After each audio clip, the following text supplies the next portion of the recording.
অবৈধ অস্ত্র উদ্ধার যে অভিযান, সেটাকে আমরা খুব ইফেক্টিভ দেখছি না। একটা অভিযান নামে চলছে, কিন্তু কার্যকরভাবে এটাকে ফলপ্রসূ করা এবং 5ই আগস্টের পর থেকে সারা দেশের থানাগুলো থেকে লুটপাট হয়ে যাওয়া অস্ত্র কি পরিমাণ উদ্ধার হলো, অবৈধ অস্ত্রধারীরা যারা নির্বাচনকে ডিস্টার্ব করতে পারে, ভোটারদের মধ্যে আতঙ্ক তৈরি করতে পারে, তাদের গ্রেফতার অভিযানের ব্যাপারে আমাদের আলোচনা ইস্যু ছিল, আমরা এটা আলোচনা করেছি।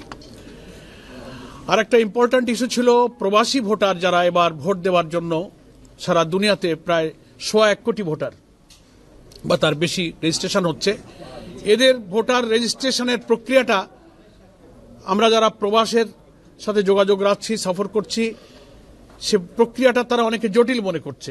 এনআইডি, পাসপোর্ট, কোন কোন প্রয়োজনীয় ডকুমেন্টস না হলে এটা হতে পারছে না। এটাকে আরো কতটা মিনিমাম সহজ করে আমাদের প্রবাসী ভোটারদের ভোট প্রদানের ব্যবস্থা করা যায়, সেটা নিয়ে আমাদের আলোচনার বিষয় ছিল।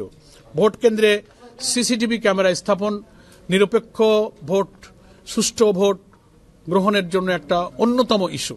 এটা আমরা আগেও জামাত ইসলামীর পক্ষ থেকে কয়েকবার দৃষ্টি আকর্ষণ করেছি। ওনারা কথা দিয়েছিলেন, ওনারা বলেছিলেন এটা একটা কস্টলি ইস্যু,